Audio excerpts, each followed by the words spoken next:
Hello বন্ধুরা, আসসালামু আলাইকুম। স্বাগতম জানাচ্ছি আমার চ্যানেলে। তো বন্ধুরা, আজকে হাজির হয়ে গেলাম দারুণ মজার একটা সহজ নাস্তা রেসিপি নিয়ে।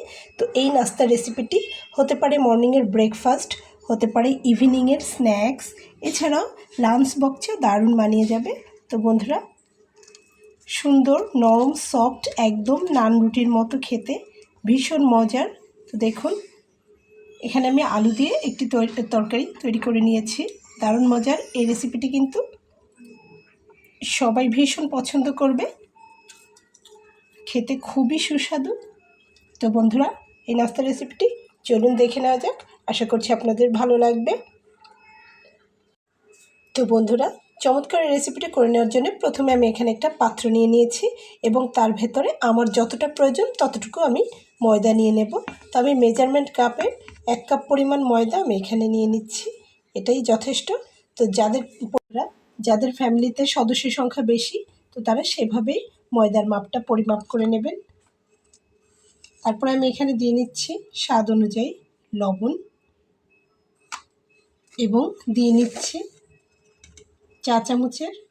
1 চা চামচ পরিমাণ চিনি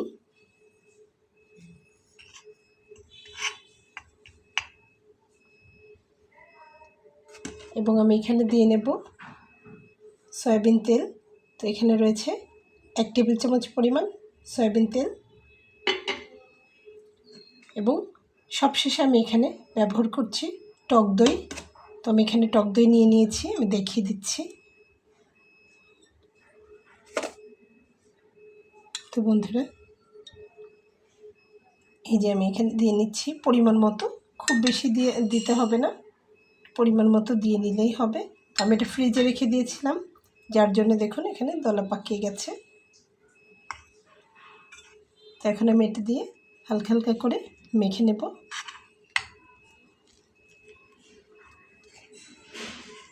যাদের হাতে প্রচুর সময় থাকবে, এই নাস্তাটি করে নেওয়ার জন্য আধা ঘন্টা আগে থেকে খামিরটা করে রেখে দিতে পারেন। আর যাদের সময় থাকবে না, তারাও সাথে সাথেই করে নিতে পারবেন বন্ধুরা, কোনো অসুবিধা হবে না। তবে একটু সময় রেখে দিলে সেট হয় খুব ভালোভাবে। তো আমি এইভাবে একটু মিলিয়ে নিলাম। প্রয়োজনে আপনারা এই নাস্তা রেসিপিটিতে কোনো পানি না ব্যবহার করে শুধুমাত্র টক দই দিয়েই কিন্তু ডোটা তৈরি করে নিতে পারেন। তো আমি এখন হাত দিয়ে ডোটা তৈরি করে নেব। আশা করছি আমারও খুব বেশি পানি লাগবে না, এমনও হতে পারে একদমই পানি লাগবে না বন্ধুরা, আমি জানিয়ে দেব। তো বন্ধুরা, আমার ডোটা কিন্তু করে নেওয়া হয়ে গেছে এবং আমি কোনো রকম পানি ব্যবহার করিনি। তো আমার এখন হাতে পর্যাপ্ত সময় নেই, যার জন্য এটাকে আমি রেস্টে না রেখে দিয়েই ছোট ছোট করে লেচি আমি কেটে নিচ্ছি।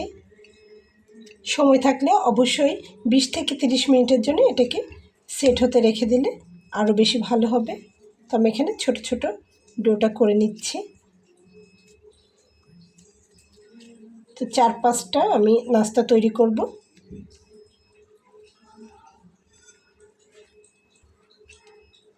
সবগুলোকে ব্যালেন্স করে নিলাম। তো এই যে হয়ে গেল। আর ডোটা কিন্তু খুব বেশি একদম শক্তও না, আবার নরমও না, মিডিয়াম পর্যায়ে। তো এখানে আমি একটা বোর্ড নিয়ে নিয়েছি, এখানে আমি বেলে নেব, খুব ভালো করে একটু মথে নেব।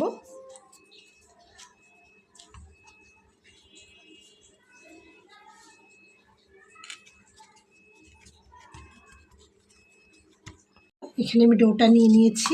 তারপরে আমি 1 চিমটি পরিমাণ কালো জিরা, সামান্য একটু ধনিয়া পাতা দিয়ে এটাকে বেলে নেব। তো বন্ধুরা, দেখুন আমার সবগুলো বেলে নেওয়া হয়ে গেছে। তো আমি ঠিক এরকম ছোট ছোট করে বেলে নিতে চেয়েছি। দেখুন, ওপরটাতে ধনিয়া পাতা এবং কালো জিরাটা ঠিক এভাবেই ফুটে উঠবে। ঠিক এভাবে আমি সবগুলো করে নিয়েছি।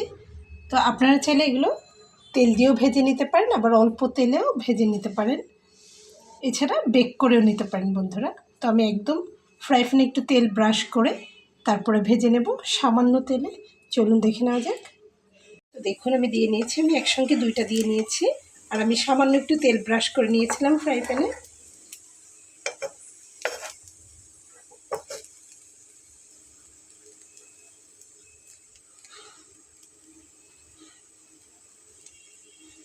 তো তো বন্ধুরা চুলার আঁচটাকে কিন্তু আমি মিডিয়াম ফ্লেমে করে দিয়ে রেখেছি।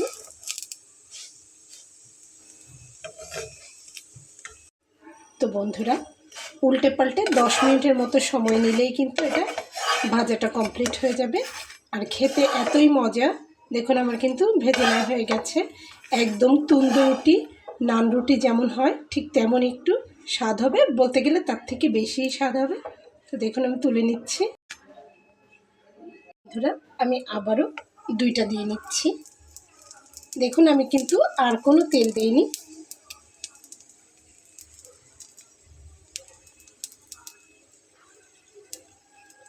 চমৎকার রেসিপিটি কিন্তু আপনারা ইফতার আইটেম হিসেবে করে নিতে পারেন, তেল ছাড়া, খেতে ভীষণ মজা।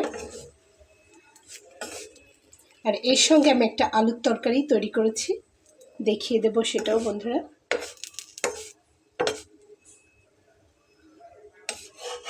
নিচের দিকটা একটু হয়ে গেলে উল্টে দেব।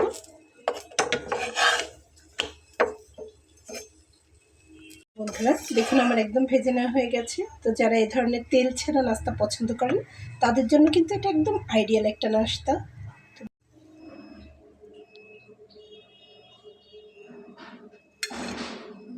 তো আমি এখন আমার ছেলের জন্য এই নাস্তাটা তৈরি করেছি। তো আমার সবগুলো ভাজা হয়ে গেছে বন্ধুরা।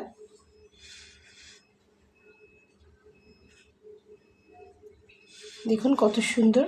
তো একদম গরম রয়েছে, একটু ঠান্ডা হয়ে গেলে এগুলো কিন্তু সফট হবে, একদমই হার্ড না। বন্ধুরা এখানে আমি আলু দিয়ে আর ডাল দিয়ে একটা তরকারি রান্না করেছি। তো আশা করছি রেসিপিটা আপনাদের ভালো লেগেছে বন্ধুরা। রেসিপিটি যদি ভালো লেগে থাকে তাহলে আমার এই ছোট্ট চ্যানেলটিকে সাবস্ক্রাইব করে সঙ্গে থেকে যাবেন। দেখা হবে পরবর্তীতে নতুন কোনো রেসিপি নিয়ে। সেই পর্যন্ত ভালো থাকবেন বন্ধুরা। আল্লাহ হাফেজ।